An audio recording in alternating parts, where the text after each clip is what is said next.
Hey everybody, Matt here, Story64. So my original intro for the video, I didn't record or something happened to it. I was having a little trouble with the memory on my phone. But what I talked about was, I'm going to be talking about priming and painting and things like that through the Firewall. But what I wanted to talk about to start off with, I see, you can watch tons of videos about painting and the things of that nature on the internet, and I have nothing to offer. I am not a experienced painter, but my dad actually had a business back in the late 60s, early 70s. He ran a business painting motorcycles, custom paint, and he did a lot of great paint work. Me and him had the opportunity to paint various things in the past, motorcycles and a little bit of cars, but not total cars. Just we didn't have the facilities to do a big car like that. But one of the things he taught me that I don't see brought up a lot is actually a part of taping. Pretty much nobody likes taping. It's a very time-consuming thing to do when you're painting, but it's an extremely important thing to do if you want to control where paint goes and where it doesn't go. But one of the things he told me was, obviously prep work on a paint job is imperative, keeping things clean and things of that nature. But one of the things that people sometimes miss is your tape, keeping the edge of the tape clean while you're taping or, in storage and things of that nature. Now, the tape that I was using on the truck, I will say, it wasn't super clean. It wasn't brand new like this thing is, but it was actually relatively clean. There was a little bit of dust and things on it, but again, this wasn't a detailed painting that I was doing. So that's just what I wanted to offer, I guess, before we get into the main part of the video. Hopefully it's informative, and thanks. Okay, here we go. All taped up and plastic. I just use grocery bags. Sometimes the best thing you have is the best thing to use is the thing you have. Just using spray cans. It's not going to be a super high pressure, so I'm not too worried about that. Just Rust-Oleum farm implement. This is the primer. I am going to prime it and let it dry. All primed. It says to wait 48 hours.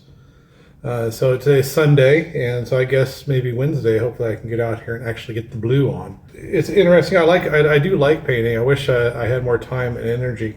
Like all projects, it's time and money. As you get older, it's also energy. But with this truck, I've had people say, well, when are you going to paint it? It's like, well, I mean, it's not a top of the list. This truck's always been a working truck. My grandfather had it on the farm for what would have been close on 30 years, or 25 years. And it always, I don't know if it ever went more than 20 miles from their farm during that whole time. It may have, I don't know, I wasn't alive all that time, but mostly it was just driving in the fields or going to town and back, and they only lived a couple miles out of town. And then when I got it, I started to, some people might say I started to abuse it because as soon as I got it, I actually rebuilt the straight six that was in it while it was in the truck, because one of the nice things about these old trucks, I don't know if you can tell, it's pretty open here. Even with the motor in, you can stand on the ground. And so you can rebuild the motor without pulling it.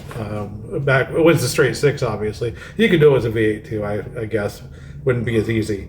I'm still not going to do that again because I was much younger then. Climbing in and out of an engine compartment when you're, 19 is a lot different than when you're no longer 19. Because then after I got it, I rebuilt the motor, put a different, and transmission and rear didn't do anything with. I rebuilt the brakes, and I drove it up to college from home, and that was a 5.5 hour drive, and this thing topped out at 65. I mean, that was to the floor. I mean, you might get 68, but it just was not built for driving that long. So I didn't do a lot of interstate driving if I didn't have to. So I drove for a couple years into college, and then when I needed to move, 1 year after I graduated, I'd already been working for a year in eastern Iowa, and I needed to move to Omaha, and so I said, well, I was teaching, so I didn't have any money really to speak of. And so I'm going to have to pull a trailer, U-Haul.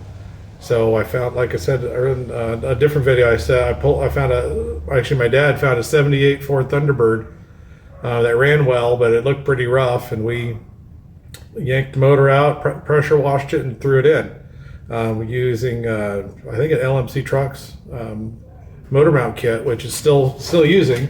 That's bolts in right there. Works okay. I've never been a huge fan of it because the motor sits a little too low, I feel, in the engine compartment. But it works. It's never given me trouble. I've replaced the bushings in it a couple times. Like I said, it moved me to Omaha, and it moved me all around a few different places in the Omaha metro area. Then after I got married, moved us down to central Missouri, pulling a trailer. And then when we moved back up here into Iowa, I pulled the trailer, all my tools and stuff in the trailer for that, fully loaded. So it's always done good job at it. I had some fueling issues. I wish we could talk. I'm sure I'll talk about some other time. One thing I did want to mention, talking about teaching, I was an industrial tech teacher, and I grew up on a farm, southwest Iowa. I always say southwest Iowa, people have another job in order to support the farming habit. Farming isn't the same in southwest Iowa as it is in other parts of Iowa. It's not, the soil's not quite as good, and so at least at that time. It's always sort of make do with what you got and repair and things like that. And I took that into when I was a teacher. I was an industrial technology education teacher. Old school shop teacher, but as an industrial tech ed, a little bit more than shop used to be, which was, I only did that for a year, but one of the quick things I learned was that you don't need the fanciest, you don't need the newest, you don't need any of that. You need a lot of times ingenuity and just a creative outlook, and that's what I've taken with this truck for my entire time I've had it. I adapt it to what I need from it, and in the same time though I'm taking care of it. I never try to do things that are going to be damaging to it. I may make some modifications that it would be a lot of work to get it back to factory stock, but you know what, it's my truck, and I'm going to make it the way I need it, because it's always going to be a working truck. I don't ever envision having this thing to car show shine, and I've done that before. I had a 69 Nova Super Sport, won some trophies with, loved that car, but it got to the point where he was just almost too scared to drive it. He didn't want to hurt it, didn't want to scratch paint. With this thing, I'm not too worried about scratching the paint. And I don't want to ever get to that point where I am worried about scratching the paint. I mean, I'm still going to respect it and take care of it, but if I need to throw a load of rock in the back, I'm going to throw a load of rock in the back. All that just to say I got primer on. And it doesn't look too bad. I'm going to keep you over there so you don't get too close, okay, I'm back. It's Wednesday. I put the primer on Sunday, and today, Dawn and I, Dawn's my wife, we went to a funeral, so I had the day off, and we just got back a little while ago, and I thought I would throw on the blue, which is Ford Implement Blue, Rust-Oleum. I found my little handle that makes spray painting a lot easier with a can. So I'm actually really pleased with how the primer turned out. Like I said, I didn't do the best prep work in the world, but it looks like I'm not seeing any spots, obviously, where there's any grease or things like that was left on there. So I got it really clean. It's just not necessarily that smooth, which I'm okay with. If you've ever looked at original paint on the old vehicles, you'll find that a lot of places that weren't the outside of the car or places that were readily visible, the paint on those areas weren't that good.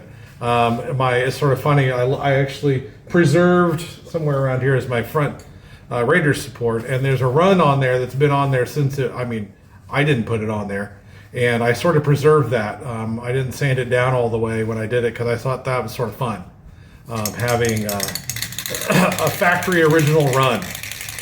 So I'm gonna paint the blue on here. I'm Gonna leave the camera running. I'm hoping I can do like a time lapse. I don't know if my software that I have will do that, so we'll see.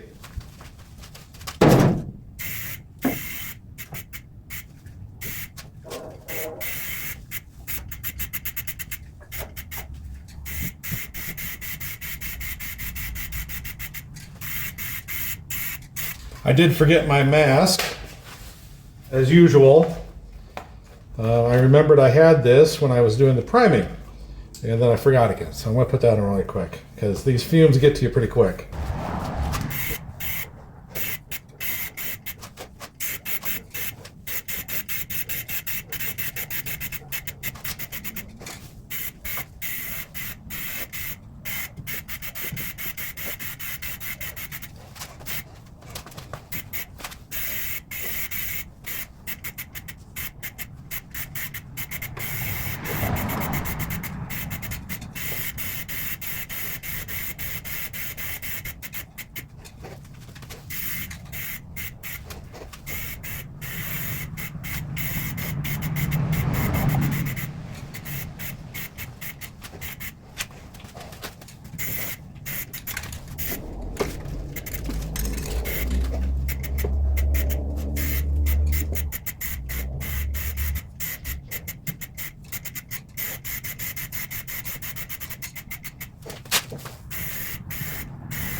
Okay, that was first coat down.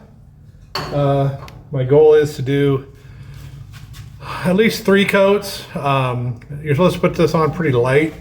I think I got maybe a little too heavy, but you can still see primer in a lot of places. But you know, there's some spots where maybe it didn't move as quickly. So we'll see. We'll see what happens. It's going to be fine. I'm not too worried about it.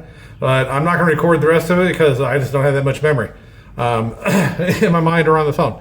So yeah, I'll come back after I'm done, and we'll take the tape off and stuff. Well, that's 3 coats. I discovered after the first coat, this is supposed to have 2 filters on it. So, word to the wise, for full safety and PPE, make sure you have both filters if it's a 2 filter. I feel a little silly, but I was wondering why I was getting so many fumes in the thing. But we figured it out. The rest of it I did correctly. So as you can see, that's 3 coats. Let's take some tape off, see what it looks like. I'm gonna get you down from there. All right, switch to handheld here instead of having you up on a thing. I'm just gonna take a little bit off for now, and then I'll do a whole bunch and show you what it looks like afterwards. Let's do this right here first. It might be the most dramatic, I guess.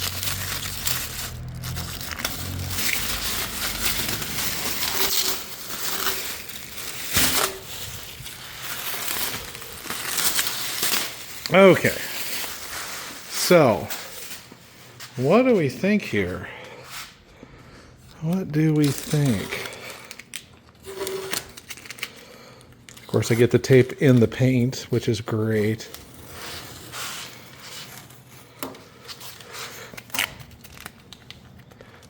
Okay, let's look at that for a second. You know, I don't think it looks too bad. You're comparing, I guess we're comparing brand new rattle can Rust-Oleum, other spray paints are available, to 60-year-old, what would that be? I think that's enamel. But so they're both enamels, but yeah. And of course they're not color matched at all, but I think it looks pretty good. I think it's going to look even better once it's dried. And once we get all the get all the body panels on. A lot of this I did actually to not only add color, but also to protect it. This in here, when I took the fender off, a lot of this was down to bare metal and starting to rust and stuff. And so I, got all the rust out, put some Osfo on it, put seam sealer on. I don't even know if there was seam sealer on that seam prior to that. I know there's seam sealer in other spots, but But I wanted to just get it protected, because right here in this area, the fender comes over, and there is supposed to be a rubber piece that I think is right about here that stops. Here's some back up a little bit right here. That stops mud and gunk getting up into the door area. But mine, I have no idea where mine ever went. They may have rotted off years ago, because I don't ever remember them being there. And so obviously, you know, it's right behind the wheel, and that wheel just shoots stuff up into that area, and it gets trapped back there and causes a lot of rust. I was lucky I didn't have much rust up there. It was just surface rust, but I wanted to get it cleaned up and protected. When I put the fenders back on, I'm going to buy some of those replacement pieces and put in there, so that'll help a lot. But I'm going to get the rest of the tape off, and we'll take a look at it after that. Tape's all off, at least most of it. I like it. It's what it is, and it looks better than what it did. Like the other side, this side had a bunch of surface rust right here on that seam, so I'm protecting that. No, I'm pleased. I think it looks a lot better than the flat black that it was before. This is at least second, if not third time I've painted this Firewall. I'm pretty sure just second. The original time I rebuilt the straight 6 in it, I don't think we did any paint work. But I see I missed some tape around the steering column there. That's okay. I'll take that off later. But no, I like it a lot. I mean, is it perfect color match? No, but I really don't care. It's protected better. It gives it a little bit nicer look. You know, this is here, let me set you back up. Hold on. Okay, well, this is good to say. I like it. I think it looks good. But one of the things that anybody who works on a project, especially a long-term project like this, you run into project creep, which this is. I mean, I originally set it out to replace a broken motor mount bolt, and you know, so while you're there, kind of thing. But of course, time and money, and so I've been trying to keep to a pretty strict budget per month. I spend so much, and that's it. So I'm putting a lot more effort in my time, a lot more time in. And I'm not just trying to solve everything with the wallet. But the thing you got to run into is, well, this blue paint looks pretty good, but you know, that heater motor doesn't. You know, that fan motor doesn't look good. That's all rusty. That's the original, and it works fine. I mean, it makes a little noise when you turn it on, but it still blows good. The master cylinder, it'd be nice to have a brand new one on there, but you know, that's like $100. Plus, I'd have to bleed all the brake system again. I am going to replace the gasket, because that does leak, and I don't want to. Because one of the things previously, all the paint was stripped off underneath here from that brake fluid, so I, you know, cleaned that off. But you know, all these original connectors, you know, I painted over a lot of the bolts, but some of the bolts I taped up to give a little variation. I just didn't want blue. And then when I put things back on it, there's actually quite a bit of stuff mounted on this Firewall. There's the battery tray over here, and of course you got heater hoses. This is the heater control. Starter solenoid. There's a black plate that goes over the heater motor. And what else? Some various wiring holders and stuff. So there's a lot of stuff up there. That's going to cover that up. I think what really is going to be the big difference is when you open the hood up, you're going to see this nice fresh blue paint. I'm going to freshen up the black paint on the inner fender wells, so that'll be, you know, look better. I already painted the radiator support. So when you open the hood up, and of course I painted the motor again. I repainted the motor. It's going to look pretty nice. You know, it'll have some old stuff in there, new stuff, and everything in between. So that's sort of what I'm going for. It's what it's always been. It's a work in progress, and it's never going to be done, and I'm fine with that. You know, I think anybody who's got a long-term ownership of a vehicle, it's never done. You know, if you've committed to keeping it and preserving it, you're going to keep doing that. Things will break, things will wear out. There'll be better things to replace them with, like the brakes, for instance. Put a dual master cylinder on versus the single master cylinder. Single master cylinder worked fine but when I had the chance to change it out, I said, well, I'm going to change it because the dual master cylinder is better. So anyway, that's it. Firewall's painted. I'm going to probably post this video up hopefully this weekend sometime. I don't know. And then we'll get to painting the frame. I haven't decided if I'm just going to do the frame rails and cross members.